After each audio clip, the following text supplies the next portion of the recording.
I'm Jay Pitts, a real estate broker, agent, leader, and investor. For the last decade, I've navigated the craziest of real estate markets this country has ever seen, selling over 2,000 homes, moving in and out of markets, always ahead of the curve. And now I'm bringing that perspective to you. This is your resource, and Real Talk About Real Estate starts right now.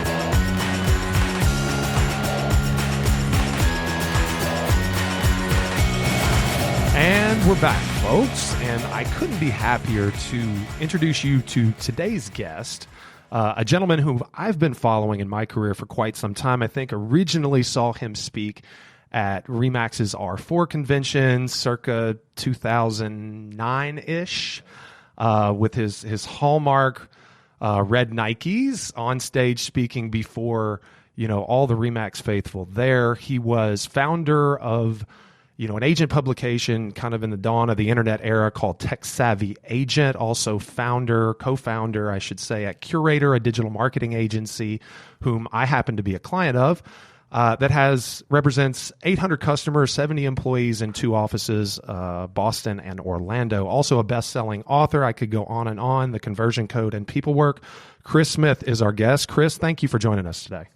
Thanks for having me on. I'm excited to be here. I love the dawn of the internet era. That was great. Well, I guess I'm a little facetious there, but internet marketing, internet marketing is something that hasn't been around forever. And agents like myself and Gabe and people that we run in circles with, we tried to stay on the forefront. And certainly, with things that you guys have done, content that you've produced, you've helped me in my career and lots of agents like me stay in the forefront. And I think kind of that kind of all starts with something like Tech Savvy Agent. So I guess that's my first question, Chris. I know a little bit, and our listeners probably know quite a bit as well about how you got started in the space. I know, but why don't you maybe lay out for us, what is it that intrigued you about this this industry and, digital marketing in general? Yeah, I think it's probably what you said, which is there's a small group of you guys that are really trying to keep up with it, but that's the truth. It's a small group that's even trying. What I saw when I got into the industry was people that couldn't even remember their AOL password. You know what I mean? Yeah. I mean, I saw people that were using Internet Explorer version 5 instead of Google Chrome version 30. And so I think my perception was what you said. There was this small little group that definitely seemed to get it and care and want to, and a large group that did not. It's funny, when I started Tech Savvy Agent, this is kind of a little insider scoop. When I was running the ads, if I would say, "Are you tech savvy?" They wouldn't do that good, because the answer in people's mind was no. And so what I had to do is I had to say, "Are you tech savvy, or would you like to be?" Yeah. Oh, join our community. So it was like night and day if you added, "Would you like to be?" So that was what I recognized very early, was that, I'm not a developer or a coder. I'm a digital native who's real good with, phones and apps and navigating the social and consumer web, And so I just realized, there's probably an opportunity here to actually help people. You don't really need a lot of hype. You just can really help with the stuff that's really important, and you don't have to do the whole dog and pony smoke and mirrors that I think the industry had gotten used to. So help, not hype, I guess. That's kind of where that came. It's funny that I've had the opportunity, Chris, to be around you a little bit, be around, people like Tom Ferry, recently a little bit more with Gary Vaynerchuk with Agent 2021. You and I talked a little bit offline about both of us being there at that particular event. But the thing that I've noticed about folks like yourself that have a platform and an audience and a loyal following is, these ideas become very much ingrained, and I noticed the same word tracks. I know you're also a very accomplished salesperson, having written a book about sales. But the idea is they read so authentic, help not hype, digital native. These are things that I'm sure you say quite often, but they're very native to who you are. What do you think about your experiences and dealing with agents and helping salespeople, teaching them how to market? What kind of brings you to that place? And talking about tech savvy agent, like digital marketing was an opportunity to help. But what kind of mileage have you seen? Where have you seen the industry, I should say, progress to? Yeah. Well, let me start with like my self-indulgent reasons for helping, because I had an agenda. I think I went into using social wanting it to help my business. I was always clear that I was like using social for business. I didn't ever really have any questions about what to post because I wasn't really using it in a real personal way. I was kind of used it for business out of the gates. But the reason I felt the need to help from a self-indulgent perspective was Top Producer was a pretty complicated system. Yes, it was. And there was a 30-day money-back guarantee. And so if people canceled after I left, if I got them all hyped up, right, and they bought, and then 3 weeks later, they couldn't figure out which button to press and they canceled, I still didn't get paid. Right. So I would schedule a one-on-one walkthrough with every person that basically bought so that they didn't, kind of never use it. You know what I'm saying? As you guys know, you go to a trade show, you go to a mastermind, you get a couple recommendations from your peers, and now you've got 7 new logins. But you don't have 7 new hours a day. You know what I mean? So it's very challenging. So anyway, the talk track, to speak to that, when I listen to Dave Ramsey, when I listen to the people that have kind of gotten through to me, whether that's Eric Thomas or Gary Vaynerchuk or whoever it may be that kind of, really gets to you and resonates with you, they give the same advice over and over.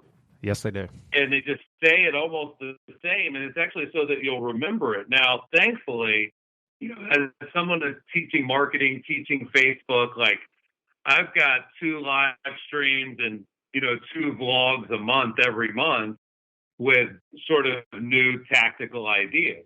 But I do think that you want to understand what your principles and philosophies are that drive those tactics and ideas, right? Yeah. And so I think if help not hype is where you start, you're not going to put out bad articles because you're like, it wouldn't be on brand to put out content that wasn't helpful.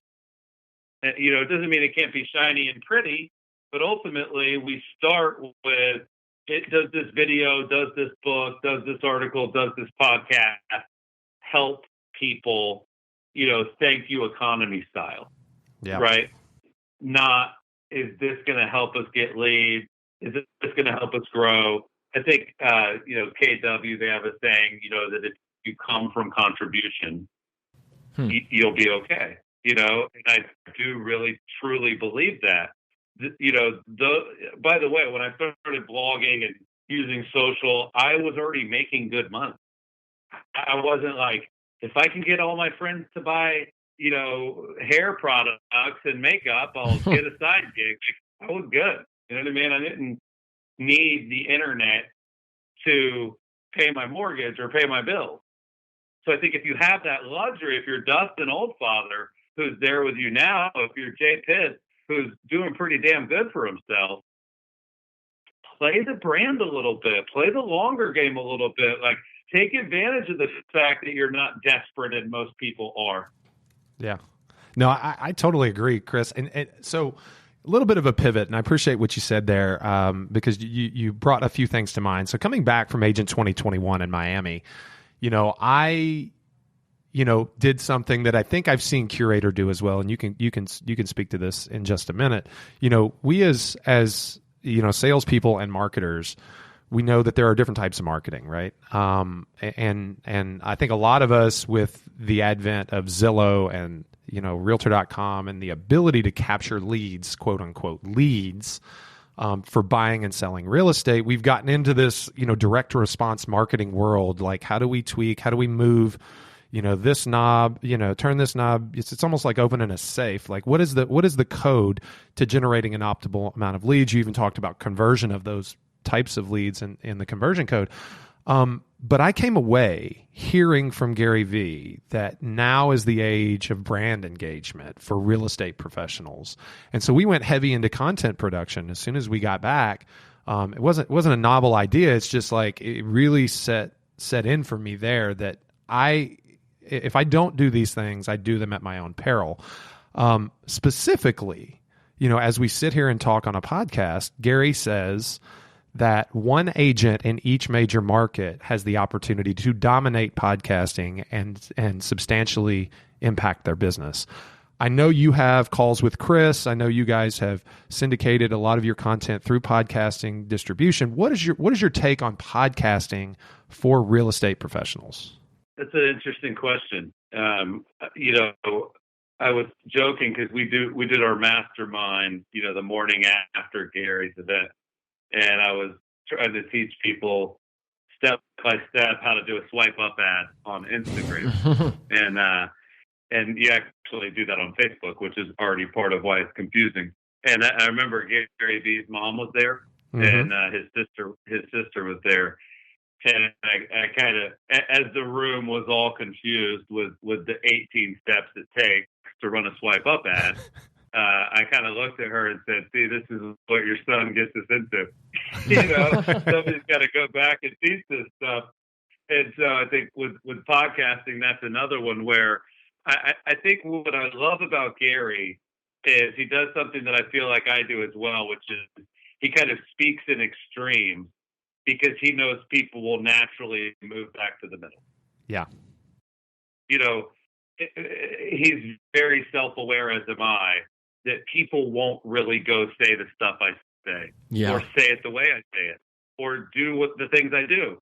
But if I can push you out of your comfort zone and say, if you don't have a podcast, you're going to die, then you might actually at least publish like 2 of them on Anchor. Yeah. You know what I'm saying? Yeah. So Sure. it's like, it's sort of like you have to almost overcompensate because people will naturally pull back to what they're comfortable doing. I think there's a tremendous opportunity to grow your brand and grow your business through audio, but let me give you a different spin on why. Like, the way human beings communicate is largely visual and audio.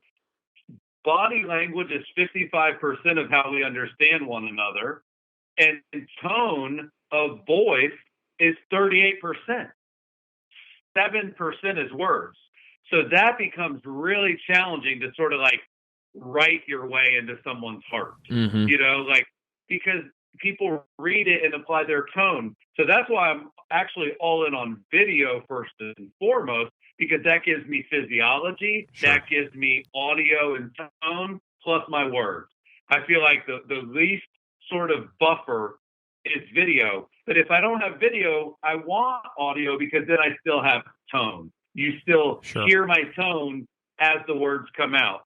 And then we've kind of, I don't know what you would call this, kind of a, I might come up with a new word on the flyer, but like almost like audio, it's B-roll, right? It's like audio. It's like B-roll with audio, where the audio is actually captured in a simple, clean, professional way. But then when you do so much video, you sort of end up with so much extra dough that you can turn a lot of the B-roll that doesn't make the final vlog into the background for the audio that started over on iTunes. Now I've got it on Instagram in a clip. So, like, I just don't know that the words are as sort of fluid that way if you're just writing. So I think, yes, if you've got the right voice and you've got something to say, but let me give you a challenge when you think about this, Jay, for you, not just for the people listening, for you. Sure. And the people listening. This is something Jimmy challenged me to do, and so did Tracy Weir, one of my mentors when I worked at Inman News. He was the CMO at the time.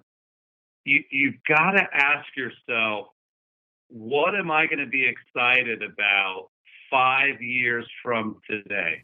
It's not easy to answer. Most people's whole lives are different every 5 years. And so, like, if you want to do a podcast for top producing real estate agents that love to geek out about strategies and tools, you probably were doing that 5 years ago. You probably will be doing it 5 years from now. Sure. So you have to kind of challenge yourself. Like, I could sell Curator tomorrow, and I still want to be heard on the topics of sales and marketing. I would still produce content. I would still put a vlog out. I would still put out audio. You know what I mean?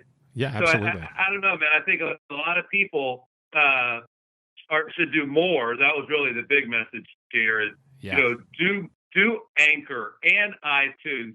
When Anchor introduced letting a guest come in, do that. Turn that into a video and a caption and a bouncing wave, and then turn that into a transcription that you edit, and then turn that into a tweet that you crop, that you put back on. Like, create that vicious circle. You know what I mean? Like, it's a beautiful place to be. Sure. Because what we're focused on now is, man, every orange has a lot of juice if you're smart about it. You can go from a tweet to a post to a video to audio to B-roll to long form. Like, you can really get creative right now with the different platforms and technologies that are easy to use. It's unreal. Absolutely. Well, and Chris, that's all, extremely helpful insight, man. And I noticed that, like, I find myself, not having to, and I think Joe LoCicero and I were having this conversation a bit ago, we don't have to go to every event to consume every piece of content that a particular, influencer puts on, because we get to consume their content in so many places already. But, obviously there are the big A-list ones where we have to be, because that's where news is broken, what's happening, what's next, etc. But, for me, I will tell you that my objective when getting into podcasting was very, very clear. We're what, Gabe, 40 episodes in now. We're on the doorstep of 40. Right, we're almost 40 episodes in, producing this podcast basically weekly. And, I felt like I'm a broker owner, I'm a team leader, I've got 14 agents that I lead daily on my team. I've got, another 20 in the brokerage, 25 in the brokerage, growing like a weed. And I just felt like I had a voice. I had the opportunity to coach and train and lead. Okay. But also I wanted to improve my platform to allow me to recruit other like-minded individuals. And if I could put my content in a place that could be consumed by people who were like-minded, they would gravitate toward me. It also puts me in front of agents in other markets, potential referral business. I mean, this is a business move, right? I like to educate, but this is a business. And all of those objectives have been achieved through podcasting. And I was just curious, honestly, because I see you guys, you do a phenomenal job of placing your content within reach of your intended audience. And I thought you'd have some valuable insight which you definitely did. I think there's a lot that we can talk about here. I do want to get into Facebook because something rather timely. We had Facebook founder and CEO Mark Zuckerberg testified before Congress last week, a lot about privacy and things like that. And I know Curator, a big part of what you all do is you coach, top producing real estate professionals how to engage their audience, just like we were discussing before, using Facebook. And so other than the fact that Zuckerberg was sitting on a stack of phone books during the interview. Jay won't give that up. I won't give it up. I'm sorry. I'd like to talk about your take on, potential regulation. How does that affect? What are we looking? What are we looking down the lens at in the not too distant future as far as changes that may be made at Facebook? Yeah, I think one of the things that was blindingly clear during those couple days was how out of touch and uneducated our government is about how technology works. Yeah, can't believe it. I mean, it reminded me of how realtors were 10 years ago. Some still. You know what I mean? Some still. Was like, these were the people asking for their AOL passwords. Yeah. So, it's funny because it's like, do you think the government or Google is smarter? Yeah. It's a question people should think about. Do you think you can trust Google or the government more? Like that's what I think people started thinking. That's why Facebook stock went up by 5% in 2 days. Yeah. When it could have gone down by 50 had that not gone well. You know what Right. I mean?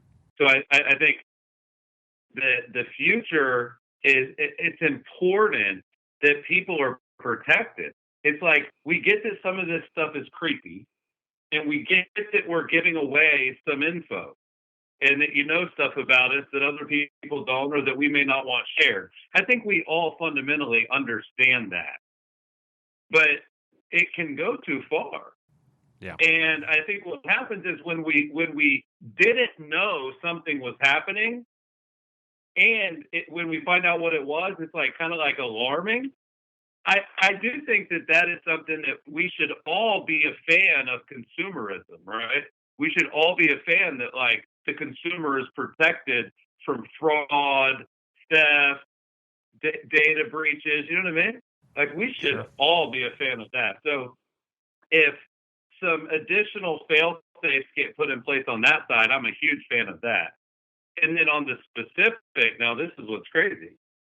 On the specific side here, you've got third-party data from the census, from Axiom, from data providers that are literally, Facebook's like, okay, we're not going to let people use that data in the ad. That this is a huge deal. Like, you never told Facebook if you owned a home. You never told Facebook your net worth. You never told Facebook you may have told them through your behavior, but you never told Facebook if you're super liberal or super conservative. You never told Facebook that you actually have owned your home for more than 5 years, and that your income right now is $149.99 to $250. You know what I mean? Right. Like so that's why it's called third party data, guys. Because you didn't tell them. That's why they had to go get a third party to give it to them. So I think Facebook made the right decision ultimately. Instead of cutting the tail off a bunch of little time, they just cut it off up top. Yeah. We will not allow people to use third party data in their ads. They've got stuff where if you walk into somebody's store, you start to see ads. If you call a certain phone number, you're going to start to see ads. So there's still a bunch of creepy options, okay?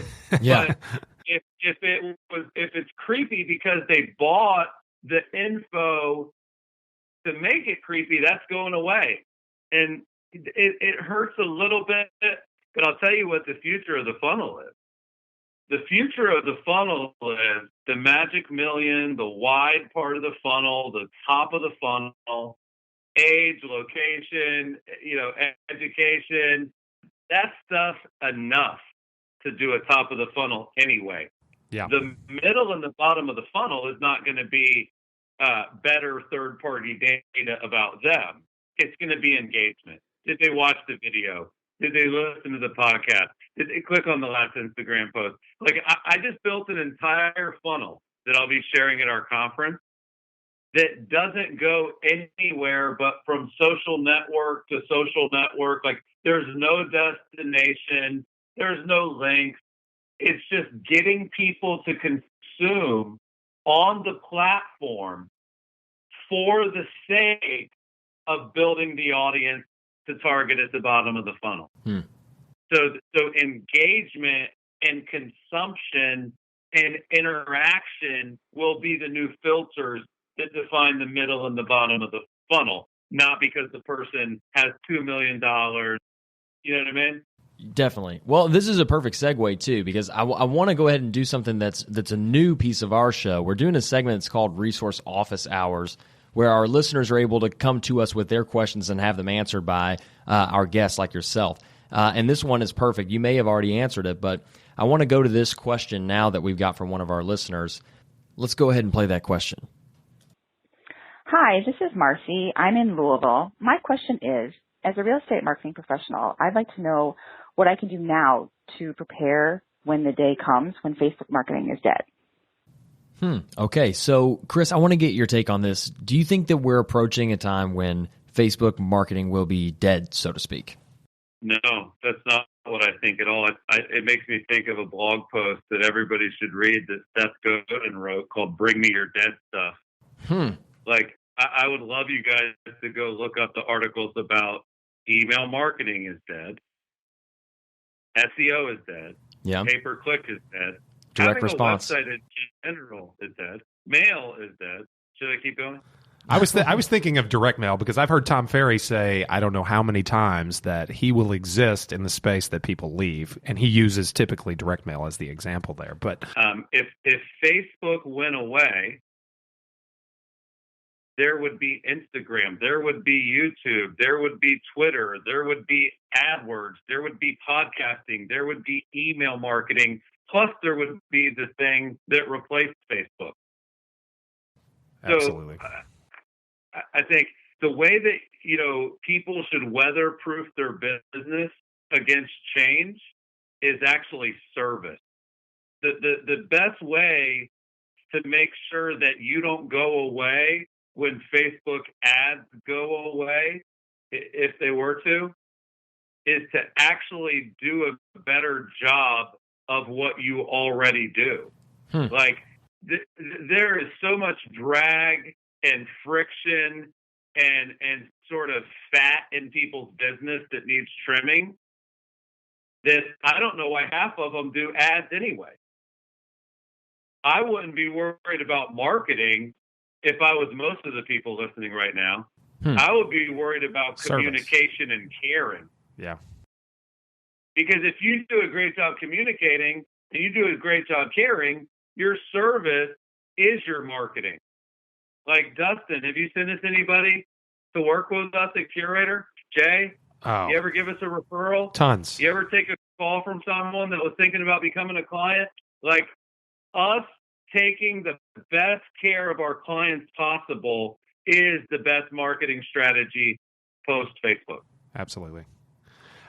Well, I mean, that's an impactful point. And, I think that we've seen other major industry players over index. We're probably not going to get into it too much today, but Zillow themselves are working on their user experience. Zillow's a major player.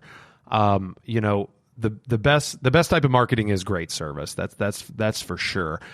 Making your product work. Chris, I'll tell you a story, man, and I'm sure you've heard dozens of stories just like this, if not hundreds. I know you guys have. I said at the opening of the show how many clients you guys have. Something like 800 customers. So often something we hear, and I hope I don't strike a nerve with this particular comment, because I'm sure you hear this a lot, is with respect to marketing systems, platforms, an endeavor that an agent may take on, is what's the ROI? What's the return on investment? Okay. One thing I can say is when I hired Curator, okay, and we started running Facebook ads, in a meaningful way, right? We not just playing with it, right? Not just, going into Ads Manager and kind of tooling around and trying to figure it out on our own. When we took a concerted effort with a consistent message and we boosted it out in front of our audience, I mean, within weeks, I had probably 10 clients reach out that needed service. They happened to be, and those Curator clients, along with myself, will know what Chris means and what I mean when I talk about the Magic Million, but they were in my Magic Million audience. And it wasn't a direct response. It wasn't click here, register, call, get an appointment, go do a showing, write a contract. These were people that were already in my funnel, right? And when they saw the great content that I was putting out, they essentially, and I hate to even use the word, but they converted themselves. They picked up the phone and said, "Hey, Jay, I've been seeing you everywhere. We need to list our house this spring." So, that's a testimonial for Curator. I will say it's just something that we've been able to employ in our business to really get our message out to our clients. But that's just along those same lines. Make your product better. If your product is service, then make your service better. That's really, really insightful. Well, part of it, though, is you have the right mindset. Like, you have to look at your business. First of all, you can't track every click or every digital dot. A lot of people hate filling out forms. You're not going to be able to trace everything. You can keep trying, but you can't. Yeah. Like we used to track everything as closely as we could. And what we realized was 1/3 of our business comes from our content online. 1/3 of our business comes from our current customers sending us more business. And 1/3 of our business comes from us going out there on the road at events. Right. And so, we tracked it for so long. It is what it is. People try to track too much. They try to micro track. They try to track every penny and every click and every cost and every lead and every open and every click and every conversion and every text. And it's like, dude, get a life. You know what I mean? Well, like, no, if your business is up and you feel good about the work you're doing, I call that G squared. Yeah. Your gut and your growth. Self-identify. Do I feel good about the podcast 44 weeks in? Yes. Do I feel good about being a curator client? Yes. Okay. Over the 12 months, 24 months, has my business grown? And that is important too. We would never suggest that you should invest time into content or money into ads and not experience growth. Right. No. But if you try sometimes to add up 1 and 1 and get to 2, you'll never get to 20. Yeah. Well, and frankly, what I've seen, Chris, and this is kind of, natural to us, my business has always been 75% repeat and referral. Always. Where I make my money, where I grow my team, where I've been able to bring on, new to the industry agents and coach them into prosperity is when my 25% is bigger than everyone else's, right? Is I've been able to grow that segment of my business and leverage it out to team members who've been able to use that with great service to grow their businesses. So one thing we're doing this year, we call it the Year of the Client. We're throwing a client event per month for the entire year.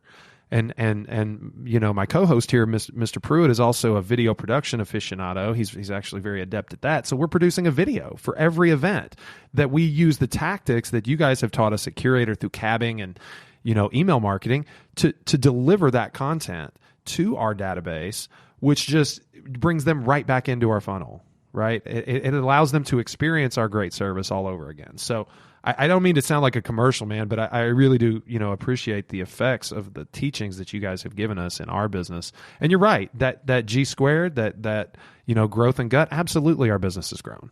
Absolutely. So, Yeah, one way to think about it too that I think makes a ton of sense is the idea that if you're top of news feed and you're top of inbox, you're top of mind.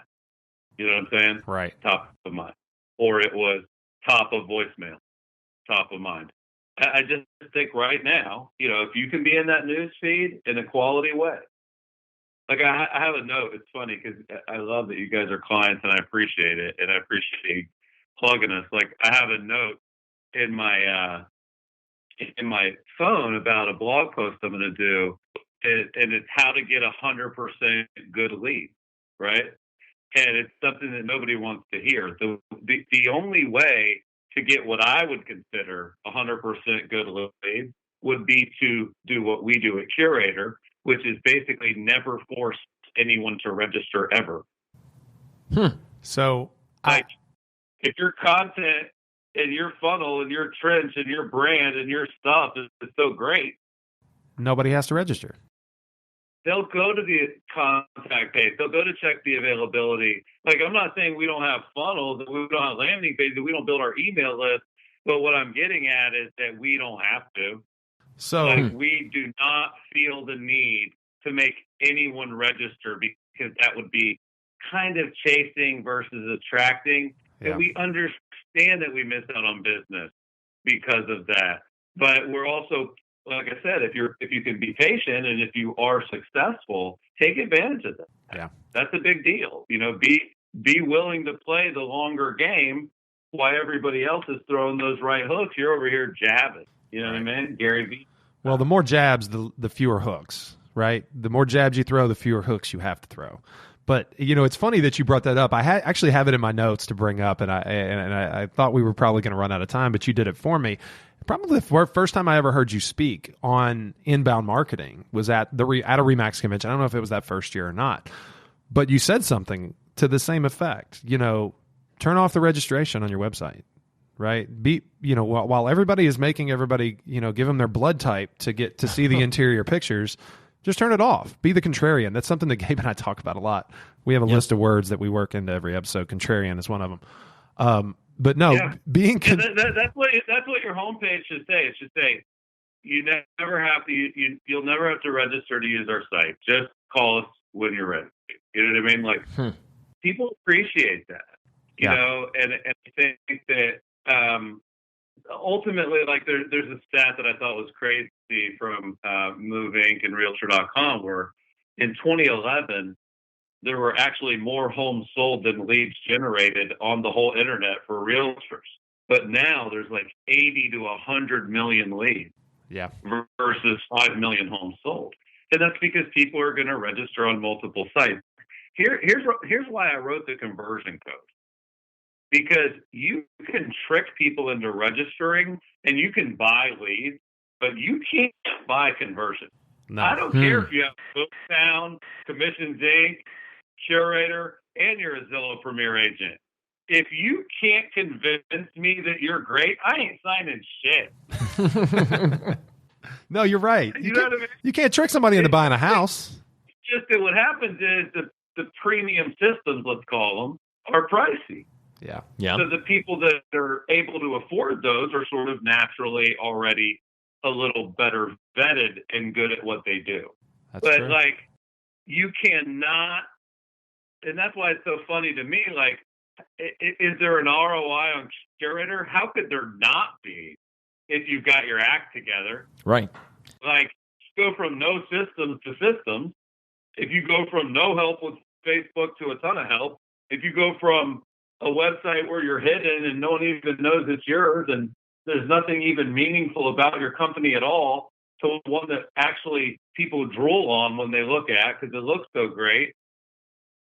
Those are big deals. Like, I think it's funny when I look at you guys' website and we're going through a transition from, kind of beautiful sites to sites you can beautify. And there's a cost to that, by the way. But when I look at the websites that our clients have, I feel like they look like a Silicon Valley, Fortune 500 brand. Mm-hmm. And then I forget, because then I go on the road and I travel and I do my seminars and I see kind of what's still out there. And it's just like, man, people wonder, like, is my website working? Forget that. Most people need to figure out, I need my website to stop repelling business. There are so many people listening still right now. And this is just a good, like, this is what I want Dustin to think about and you to think about, Jay. It's like, do I always look online a little more successful than we really are? You shouldn't try to look way more successful than you are. Right. But man, if you don't look as successful as you are, like if I would go to your website and guess that you make $82,000 and you make $800,000, like that should bother you every night as you fall asleep until you fix it. No bueno. And it does help people, and it's crazy to me. No, absolutely, man. That's something, and I think there is a little bit of that. You want to create, that's brand building. That's brand building, promotion, marketing. You absolutely want people to think you're going somewhere.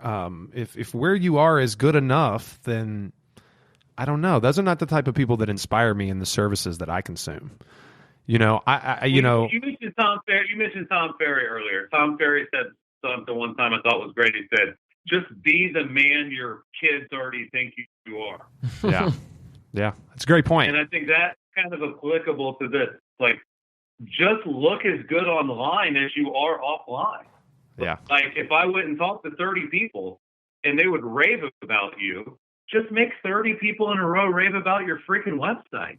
Yeah. Not that different. Yeah, man, it's pretty simple, isn't it? It like, one of the hallmarks of our business is doing the simple things right consistently. And I think it's fairly safe to say that having a website that creates the impression that you want to create amongst consumers is pretty simple these days, right? That's pretty simple. That's a requisite in the business, but certainly something you guys at Curator help us do.